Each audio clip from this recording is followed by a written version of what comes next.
Hey, it's Anthony Meisner with Land Title. Wanted to bring you our Boulder County market first to know update. And so lots of interesting data coming down the pike, especially with all of these economic uncertainties and changes in the market. February was a fascinating month, but what you can see here is that things are not increasing nearly as fast as they were last year. We're in a much more stable environment from January to February. They're going to be pretty similar, but healthy amount of appreciation from 21 to current, now 22 to current. We definitely need to take this all with a grain of salt because the one thing I think people don't understand or don't know is the composition of sales have changed so much with the different interest rates that we can't even compare apples to apples at this point, right? So I think one thing that I can show you just to help out with this a little bit is, we look at the attached product, that condo townhouse market. I mean, look at the swing from last month to this month. Things went up $180,000. I mean, you say that and it's kind of joking, but at the same time, like it went up 33% in 1 month, right? The dynamic change in what's selling versus last year, they're just not the same, right? And we had a bunch of really high-end stuff sell, in a few months last year. This could easily have been one of those months in February where it was just weighted towards some of those really high-end Boulder attached product, and the median dramatically exceeded where it was a year ago. But is it going to stay there? No, it's going to bounce around quite a bit. It tends to do that in the condo townhouse market. So that's why we got to read into the data a little bit. So let's look into some of the other data factors that are going to give you a better picture as to what's happening in the market. Here we are at $388 per square foot for the detached single family homes. It's a little less than it was last year, and it probably won't reach those peaks like we saw the year before, but do expect that it is just at a healthy rate, right?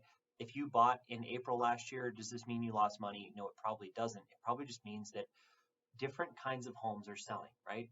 A lot more homes out in Erie have sold than the homes in Boulder, right? So we just have a completely different composition of sales that completely change that price point. So let's look at supply, because this is what your buyers and sellers need to know when you're talking to them. We are up to 511 listings on the market, right? Is that a good sign? Sure, it's a great sign. People find they can actually go shop and have something to look at. But the only real issue is, if you look at it compared to last year, it's a scary 75% increase in inventory. If you look at it compared to where we were pre-pandemic levels, we're nowhere near the inventory that we were at before. And we absolutely need a rise in inventory in order to create a better environment for buyers to want to live in the area, right? Right now, it's very expensive, and it's going to continue to get more and more expensive if we don't have enough inventory. It looks like our listing appetite, though, those new listings coming to market are at 335 for the month, which is a really good sign. We're actually above where we were in 2019. I actually expected us to be a little bit below this, so these are good signs, right? This is a healthy pre-pandemic market. We're kind of getting back to that new normal in 2023. It really is that year where we're going to start to feel that shift from like that, overwhelming desire and need to move to, okay, we're more stable. There's a lot of cheap money that was then, so people are going to have a harder time moving. You're going to see less listings coming to market. You are going to see activity, right? So what kind of activity? We had 335 homes come on the market, but only 276 go under contract. So we're actually always going to have more, I should say always, but most likely every single month through the middle of the year, we're going to see more go on the market than under contract. It's going to create that rise in inventory a lot like 2019. So look at that month supply line, that 1.5 months of inventory we're at now. That's a strong seller's market. Is it going to stay that way all year? Probably not, right? We're probably going to see rising inventory all the way through at least the middle of the year, or until interest rates decide to come down, which we have very little control over, right? So we're going to see an increase in inventory, which means as a seller, you want to get to market earlier this year, more as early as possible, right? I would suggested February, but now March is here, and March is the month to list a home. And if you're a buyer, you definitely want to compete sooner than later as well because of this stat. It's 47 days is the average, active to under contract time. That went down from January to February. It does every year, just based on normal seasonality and buyer behavior, right? So the least days in MLS, the fastest part of the market is that May-June timeframe. So we're going to speed up from now through then.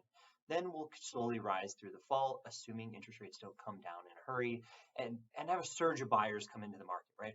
If that happens, you see something like the 2020 line, that orange line, where it really plateaus. But chances are we're going to see a decrease in average days in MLS, more buyer behavior, right? And then an increase towards the end of the year. And the one thing that is really important to understand That percentage list to sale price is at 98.5%. It's 7% less than last year, right? We left that frenzied market behind us. We're now in a more reasonable, realistic market. That's not a bad thing, right? This is a lot more like that pre-pandemic feel, 2019, 2020, right? The early beginning of the year. We're seeing normalized negotiations. And that's a really good thing for our marketplace because it's going to slow down that appreciation a little bit and make it a little bit more affordable for all those, first-time home buyers coming into the marketplace and just people that need to live here in Colorado. So if you have any other questions in the market, I'm Anthony with Land Title. Don't forget to like and subscribe to the video, and we'll catch you next time.